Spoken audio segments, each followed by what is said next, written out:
Mukunda jewellery first ever factory outlet jubilee hills branch త్వరలో ప్రారంభం. నమస్తే అమ్మా. నమస్తే అమ్మా. అమ్మ, మనకి మార్గశిర మాసంలో గురువారాలకి చాలా ప్రత్యేకమైన స్థానం. అవునమ్మా. లక్ష్మీదేవిని పూజిస్తాము. మార్గశిర మాసంలో ఇంత విశిష్టత ఎందుకు వచ్చిందమ్మా గురువారానికి? మాసానం మార్గశీర్షోహం అన్నారు భగవద్గీతలో. అంటే అది మాసాలన్నింటిలోకి ప్రధానంగా నేనే అని చెప్పాడు కదా కృష్ణుడు. అంటే కృష్ణుడికి లేక విష్ణువుకి ప్రీతిపాత్రమైందని.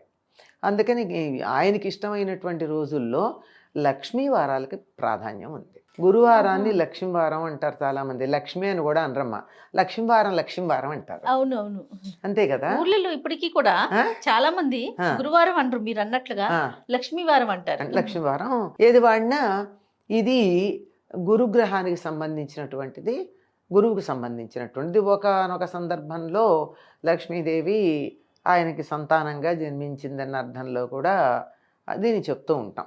ఎవరికి సంతానంగా? గురువుగా భావించబడేటటువంటి గురుగ్రహం బృహస్పతికి. దీనికి బృహస్పతి వారం అని కూడా అంటారు సంస్కృతంలో. మనం లక్ష్మీవారం అంటాం, గురువారం అంటాం. మీరు సంకల్పం చెప్పేటప్పుడు బృహస్పతి వారం అనే చెప్తారు. అటువంటి లక్ష్మీదేవికి ప్రధానంగా ఉండేటటువంటి ఈ వారం, కృష్ణుడికి నేనే ఈ మాసం అంతా అని చెప్పే కృష్ణుడికి సంబంధించిన, అదే విష్ణువుకి సంబంధించినటువంటి నెలలో మార్గశిర గురువారాలు ప్రాధాన్యాన్ని సంతరించుకున్నాయి. ఆవిడ్ని పూజిస్తే మరింత సంతోషం అని. ఇది ఎక్కువ మన మిగిలిన ప్రాంతాల్లో ఉండదమ్మా. కళింగ ప్రాంతం అంటే ఒరిస్సా ప్రాంతం, దానికి ఆనుకుని ఉన్నటువంటి శ్రీకాకుళం, విశాఖపట్నం, కొంతవరకు తూర్పుగోదావరి జిల్లా, ఈ ప్రాంతాల్లో ఉంటుంది. మీరు ఎక్కడన్నా ఇప్పుడు ఇక్కడ ఆంధ్ర ప్రాంతం వాళ్ళు కానీ, లేకపోయినట్టు ఆంధ్ర అంటే మళ్ళీ కృష్ణా, గుంటూరు, నెల్లూరు ఆ ప్రాంతాలు కానీ, తెలంగాణలో కానీ మార్గశిర లక్ష్మీవారాల పూజ ఉందా? అసలు మార్గశిర గురువారం అని కూడా అన్నారు, మార్గశిర లక్ష్మీవారాలు అని అంటారు. ముఖ్యంగా అనకాపల్లి అక్కడ ఉన్నటువంటి కనక మహాలక్ష్మికి చాలా ప్రధానమైనటువంటి రోజుగా చెప్తారు. ఇప్పటికి కూడా సంవత్సరం అంతా కూడా అక్కడ గురువారాలు పూజ చేస్తారు. దీనికి సంబంధించి ఒక వ్రతంగా కూడా ఉంది. తప్పనిసరిగా ఆ ప్రాంతాల్లో ఉన్న అబ్బాయికి పెళ్ళయి అమ్మాయి కోడలు ఇంటికి వస్తే మొదటి సంవత్సరం మార్గశిర లక్ష్మీవారాల వ్రతం మొదలుపెట్టిచ్చేస్తారు. ఇది నిజానికి ఒక ఇల్లాలు ఎలా ఉండకూడదో చెప్పడానికి ఇదనమాట. ఇంట్లో లక్ష్మీదేవి ఉండాలంటే ఏమేం చేయకూడదు ప్రధానంగా. అంటే దాన్ని బట్టి ఏం చేయాలో మనం నిర్ణయం చేసుకోవచ్చు కదా. దానికి సంబంధించి చెప్తారు. ఆడపిల్లని లక్ష్మీదేవిలా చూసుకోవాలి. నీ కథలో చిన్నదే లక్ష్మీదేవికి పూజ చేయడం అంటే మామూలుగా పసుపుతో పెట్టేసి వినాయకుడిని అది లక్ష్మీదేవిని పూజ చేస్తారు. పూజ చేసిన తర్వాత కథ చెప్పుకుంటారు. ఈ కథలో ఒక అమ్మాయి ఉంది. ఆ అమ్మాయికి ఏమో తల్లి చనిపోతే తండ్రి మళ్ళీ వివాహం చేసుకున్నాడు. చేసుకున్నటువంటి ఆవిడ సరిగ్గా కఠినంగా ఉంటూ ఉంటుంది. తమ్ముళ్ళని ఈ అమ్మాయి బాగానే చూసేది, కానీ ఆవిడ మాత్రం కూతుర్ని, సవతి కూతుర్ని తన బిడ్డలాగా చూసుకోలేదు. తిడుతూ, నిందిస్తూ, చీపురుతో కొడుతూ అట్లా అన్నీ చేస్తూ ఉండేది. మొత్తానికి ఆ అమ్మాయికి పెళ్ళయి వెళ్ళిపోయింది.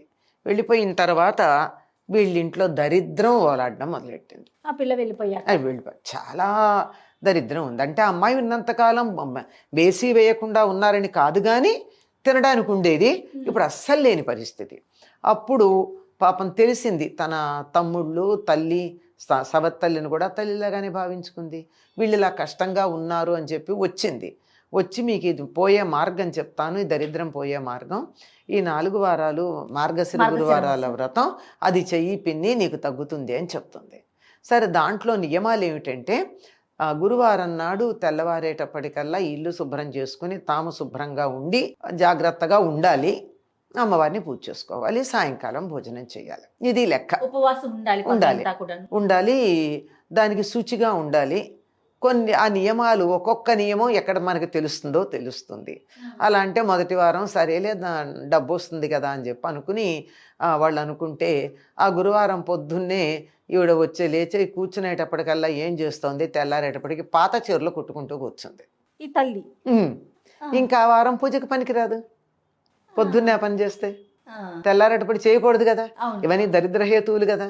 పాత చీరలు ఎప్పుడో అప్పుడు చిన్న చిన్న చిరుగులుంటే కుట్టుకోవాలి, కానీ పొద్దున్నే గురువారం పొద్దున ఇప్పటికి కూడా మన ఇళ్లలో శుక్రవారం, గురువారం పాత చీరలు కుట్టనీరు. ఎక్కడన్నా చీర చిరిగింది అనుకో, కాస్త కుట్టేసుకుంటే అయిపోతుంది అనుకుంటా, కుట్టనీరుగా. అవును అవునమ్మా, కరెక్ట్ చెప్పారు. చీరని కత్తిరించటం కానీ కట్ చేయడానికి కూడా ఒప్పుకోరు. ఏ మధ్యాహ్నటప్పుడో చేసుకోమంటారు తప్ప అది కూడా గురు శుక్రవారాలు కాదు. కరెక్ట్ అమ్మా. పైగా చింపడానికి కూడా ఒప్పుకోరు. ఉమ్, ఇప్పుడు చీర అంచు ఇక్కడ చిరిగిందమ్మా, ఇట్లా తీస్తాం, ఇట్లా చింపడానికి కూడా గురువారం శుక్రవారం ఒప్పుకోరు. ఉమ్, ఇంకో చేసుకో, అది ఈ వారం పనికిరాదు అనుకుంది. ఇంకొక వారం వచ్చేటప్పటికి తలకింత నూనె పెట్టుకుని కూర్చుని పిల్లలకి పేలు దువ్వుతూ తన తల దూకుంటూ కూర్చుంది. ఈ గురువారం చేసేవాళ్ళు తలకి నూనె రాచుకోరు ఆ రోజు. ఓహో, అయిపోయింది. ఆ వారం పోయింది. ఆ, 3వ వారం వచ్చింది. 3వ వారం వస్తే ఈవిడ చాలా జాగ్రత్తగా ఎన్ని రకాలుగా చేసినా తెల్లారేటప్పటికీ ఇల్లంతా పాచిల్లు పెట్టుకుని చికాకు పడుతూ కూర్చుంది. అది కుదరలా, పోయింది. 4వ వారం ఏం చేసింది ఈ అమ్మాయి, సవతి తల్లి ఏమీ తినకుండా కట్టడి చేసి అడ్డం కూర్చుంటే ఆ గుంటలో పెట్టింది. గుంటలో ఉంటే ఏవి తినకుండా ఉంటుందని కూతురు తల్లిని పెట్టింది. అంటే సంపద వస్తుందంటే కూతురు మాట వినడం మొదలు పెట్టింది. ఆహా, మరి లేకపోతే ఇవన్నీ ఎలా చేస్తుంది, అదే కదా. తిండికి లేదు కదా. అంటే ఏం చేసింది, పిల్లలు అరటిపండు తిని తొక్క పడేస్తే ఆ తొక్క కింద దొరికింది, అది గబా తినేస్తుంది ఆకలి కాకలే. గుంటలో ఉండి కూడా ఆ, అయిపోయింది. అయిపోయిందా. అదృష్టవశాత్తు ఆ సంవత్సరం 5 గురువారాలు వచ్చాయి. 5 గురువారాలు వస్తే 5వ గురువారం ఇది కాదని చెప్పి ఆ గుంటలో పెట్టి పైన ఒకటి చెక్క వేసేసి దాని మీద కూర్చుంది కూతురు పైన, తల్లి లోపల. అట్లా కూర్చోబెట్టి మొత్తానికి ఆవిడ్ని ఉంచి సాయంకాలం దాకా ఏమీ తినకుండా ఉంచి అప్పుడు అమ్మవారికి పూజ చేయిస్తే ఆ పూజ ఫలంగా వాళ్ళకి ఇల్లంతా మళ్ళీ సంపదలతో వచ్చింది అని చెప్పారు. అంటే దీన్ని బట్టి ఏమిటి అర్థం చేయాలి, కొత్తగా ఇంటికి వచ్చిన ఆడపిల్ల పొద్దున్నే పాచి బట్టలు వేసి కూర్చోకూడదు, పాత బట్టలు చిరిగిపోయిన గట్లు కుట్టుకుంటూ కూర్చోకూడదు, ఇలాంటి పనులన్నీ తలకి నూనె చేయకూడదు అవన్నీ చెప్పి పూజ చేసేదాకా కాస్త ఆహార నియమం ఉండాలి కదా. పిల్లలకి పెడుతూ స్నానం చేయకుండా చద్దనం తినడం ఏంటమ్మా. ఇవన్నీ చేస్తే వీటన్నిటికన్నా ప్రధానం ఏమిటో తెలుసా, మరింత వీళ్ళకి తిండి లేకపోవడానికి ఆడపిల్లని తిట్టి కొట్టింది కదా. అది ఎప్పుడైతే కూతురు మాట విందో అప్పుడు వీళ్ళకి సంపద వచ్చింది. ఇది మార్గశిర లక్ష్మీ వారానికి సంబంధించింది. దీనికి సంబంధించి అక్కడ ఎంత బాగా పాటిస్తారంటే ఈ నియమాన్ని, తెల్లవారుజామునే చన్నీళ్ళ స్నానం చేస్తారు. మామూలుగా అయితేనమ్మా మనం అందరం శుక్రవారం చేస్తూ ఉంటారు అందరూ తలంట్లు, కానీ అక్కడ మాత్రం గురువారాలు తలంటి పోసుకుంటారు. కానీ ఇప్పుడు మాత్రం స్నానం చేస్తారు. చల్లని నీళ్ళతో స్నానం చేయాలి, పూజ చేయాలి, ఉపవాసంగా ఉండాలి, తర్వాత ఎప్పుడో తినాలి. అంటే మధ్యలో కనీసం ఈ వ్రతం చేసేటటువంటి వాళ్ళు ఈ మధ్య మరి కాఫీ తాగుతున్నారేమో తెలియదు, కానీ అదివరకైతే అసలు ఏమి పాలు కూడా తాగేవాళ్ళు కాదట. అంత నియమంగా ఉండి కావాలంటే త్వరగా పూజ చేసుకోండి, ఏముందానికి. అదే అంత ఈ ఇళ్ళన్నీ శుభ్రంగా ఉంచుకోవాలి. ఎంగిళ్ళు అంట్లు ఈ పిల్లలు ఎలా తింటారమ్మా, చాలామంది ఇళ్లల్లో గమనిస్తూనే ఉంటాం. ఒకప్పుడు ఎక్కడో ఉండేవి కానీ గుడిసెల్లో అక్కడ, ఇప్పుడు మన ఇళ్లల్లో కూడా అలాగే ఉంది. డైనింగ్ టేబుల్ మీద కూర్చుని తింటారు, అంటూ ఎంగిలి తెలియదు, ఈ చేత్తో వడ్డించుకుంటూ ఉంటారు. అన్నం వడ్డించుకున్న చేతి గరిట కంచానికి తగులుతూ ఉంటుంది. అవును, ఈ చెయ్యి కడుక్కోకుండానే కంచం పట్టుకుని తింటూ ఈ చెయ్యి కడుక్కోకుండానే ఇంకో పదార్థం వడ్డించుకుంటూ ఉంటారు. ఇట్లాంటివన్నీ ఉండి మాకు సంపదలు కావాలంటే ఎట్లా వస్తాయమ్మా. లక్షలు సంపాదిస్తూ ఉంటారు కానీ 1,50,000 అప్పులవుతూ ఉంటాయి కదా. సంపాదన కనపడుతుంది కానీ సుఖం కనపట్టలేదు కదా. సుఖం కూడా లక్ష్మిలో ఒకటే కదా. కనుక మనం ఇంత సంపాదించామా అంత సంపాదించామనే కదా, దాన్ని మనం ఎంత వరకు అనుభవించి ఆనందంగా ఉండగలుగుతామన్నది ఈ శుచిలో ఉంది. లక్ష్మీదేవికి ఉన్న నామాల్లో ఒకటి శుచయే నమః అని చెప్తాం. అంటే అగ్ని అనే అర్థం ఒకటి, శుచిగా ఉండేది. ఈ శౌచం చాలా ప్రధానం. చక్కగా తెల్లవారేటప్పటికల్లా స్నానాలు చేసి తల దువ్వుకొని ముఖాన బొట్టు పెట్టుకునే అవకాశం అలవాటు ఉంటే తల్లో పూలు పెట్టుకుని కళ్ళకు కాటుకు పెట్టుకుని ఉండే ఆడవాళ్ళు గనక ఉన్నట్టయితే ఆ ఇంట్లో సుఖం శాంతి ఉండకుండా ఎక్కడికి పోతాయి. బాగా చెప్పారు. ఈ గురువార వ్రతం సరే, ఈ కథ అదంతా చదువుకుంటారు, పూజ చేస్తారు, అది దీని నుంచి మనం ఏం నేర్చుకోవాలని చాలా ప్రధానం. ఏదో 5 ఏళ్ళో 4 ఏళ్ళో ఆ వ్రతం చేసేసి ఉద్యాపన చేసేసుకున్నాము, అయిపోయింది, మళ్ళీ మేము యథాప్రకారంగా నిద్ర లేవంగానే పాచిమొహంతో బ్రెడ్ తినేసేస్తాము, లేదా ఆమ్లెట్లు వేసేసి గురువారం నాడు పిల్లలకి పెట్టేస్తాము, వాళ్ళు ఇక్కడ అక్కడ పోస్తారు, ఏం పర్వాలా తర్వాత ఎప్పుడో తుడుచుకుంటాము అని ఇళ్లల్లోకి లక్ష్మీదేవి రమ్మంటే ఎట్లా వస్తుంది. కనీస జాగ్రత్తలు మినిమం పాటించాలి మినిమం కదమ్మా. అమ్మ శుచి. శుచిగా. అన్నిటికన్నా లక్ష్మీదేవి తాను ఉంటానని చెప్పిన ప్రదేశంలో శౌచం చాలా ప్రధానం. శారీరకమైన శౌచం ఉండాలి, ఉమ్, ఇల్లు శుచిగా ఉండాలి, వీలైతే మనసు కూడా శుచిగా ఉండాలి. ఖచ్చితంగా. ఉన్న చోటకి లక్ష్మి చక్కగా వస్తుంది. ఎప్పుడైతే కూతురు మీద తల్లికి ద్వేషం పోయిందో, అసూయ పోయిందో, అప్పుడు వీడికి మార్గం దొరికింది. ఉమ్, మార్గం వచ్చింది. ఎప్పుడైతే మనసు మారిందో మార్గం దొరికింది. మార్గం దొరికింది కనుక కష్టపడి కూతురు దారిలో పెట్టింది. పెడితే కూడా ఒప్పుకుందిగా, అవును. అది లెక్క.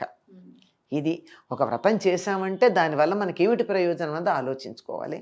చాలా విశిష్టంగా చేసుకుంటారమ్మా గోదావరి జిల్లా, తర్వాత శ్రీకాకుళం, కొంచెం అటు ఒరిస్సా ప్రాంతం. మార్గశిర గురువారాలంటే అబ్బో చాలా విశేషంగా చాలా ఉంటాయి. అద్భుతంగా చాలా. కనక మహాలక్ష్మి అమ్మని బాగా కొలుస్తారమ్మా. అనకాపల్లి అంటే ఆవిడ కనక మహాలక్ష్మి. ఆవిడ ప్రత్యక్షంగా ఉంటుంది. ఎందుకంటే ఆవిడ నాకు పైకప్పు వేయొద్దండి, ఎన్నిసార్లు వేసినా పడిపోయిందిగా. ఆహాహా. ఆ. ఇతివృత్తం అమ్మా. ఇప్పుడు ఉంటుంది, వెళ్ళి చూడొచ్చు కనక మహాలక్ష్మిని. ఆహా. అక్కడ అమ్మవారి గుడి ఉంటుంది, అవును. గుడిలో పైన కప్పు ఉండదు అమ్మవారికి. ఆహా. అయ్యో అమ్మవారికి ఎండ తగులుతోంది, వాన పడుతోంది అని కప్పు వేసే ప్రయత్నం చేస్తే అది ఎక్కడ ఎప్పుడూ సఫలం కాల. అలాగే ఉండడం ఇష్టం ఆవిడికి, నేను ఇలాగే ఉంటానంది. ఆనందంగా ఉంది. ఆ కనక మహాలక్ష్మి అనుగ్రహం లేనిదే మాకేమీ జరగదు అనే గొప్ప విశ్వాసం ఆ ప్రాంతం వాళ్ళందరికీ ఉంటుందమ్మా. చాలా మహత్తు కలిగినటువంటి అమ్మవారని చెప్తారు. అవును. చాలా గొప్పగా ఉంటుంది. ఈ విధంగా మనం మార్గశిర గురువారాల్ని లక్ష్మీ వారంగా కూడా చెప్పుకుంటాము. అసలు మామూలుగా వ్రతం ఉన్న లక్ష్మీ వాళ్ళు వారం కూడా అంటారు. అవునవును. అసలు వాళ్ళు మార్గశిర గురువారం వ్రతం అని చెప్పరమ్మా, ఆహా. మార్గశిర లక్ష్మీ వారం వ్రతం అనే అంటారు. ఓ. లక్ష్మీప్రదం. ఉమ్, లక్ష్మి అంటే డబ్బే కాదు, సుఖం, శాంతి, ఆనందం, సంతోషం, ఆరోగ్యం, ఉమ్. ఆయుర్దాయం, ఇవన్నీ లక్ష్ములే. ఇవన్నీ ఇస్తుంది అలా. అమ్మ తాంబూలం ఇచ్చుకోవటం అలా ఏమైనా చేస్తారా? ముత్తైదువులు పిలవటం ఈ ప్రత్యేకంగా ఏం వ్రతంలో లేదమ్మా, భాగంగా? ప్రత్యేకంగా ఏం లేదు. ఇవ్వచ్చు కదా. నేను లక్ష్మీదేవికి పూజ చేసుకున్నాను కనుక ఒక ముత్తైదుని లక్ష్మిగా భావించి ఇచ్చుకోవటం, ఇస్తే ఇస్తారు కానీ ప్రత్యేకంగా ఉండదు. ఇప్పుడు కొన్ని ప్రాంతాల్లో విశేషంగా జరుపుకుంటారు మీరు అన్నట్టుగా, కొన్ని ప్రాంతాల్లో ఆ వ్రతం చేసుకునే విధానం ఉండకపోవచ్చు. హాయిగా మన మార్గశిర మాసం లక్ష్మీదేవికి ప్రీతిపాత్రం అవుతోంది కనుక అందరూ శుక్రవారం నాడు ఇల్లు కడుక్కుంటారు కదా, గురువారం నాడే కడుక్కుందాం. కడుక్కుని చక్కగా అమ్మవారికి లక్ష్మీదేవికి పూజ చేసుకుందాం, శుచిగా ఉందాం అన్నిటికన్నా ప్రధానం. అది చాలా శుచిగా ఆహార నియమాలు, శారీరక నియమాలు, పరిసరాలకు సంబంధించిన శుభ్రతలు ఇవి పాటిస్తే చాలు. చేత అయితే లక్ష్మీ అష్టోత్తరం చదువుకోండి, లక్ష్మీ సహస్రనామం చదువుకోండి, శ్రీ సూక్తంతో పూజా విధానం చేసుకోండి, కుంకుమార్చన చేయండి, చేసిన సంతోషం. నమస్తే. నమస్తే.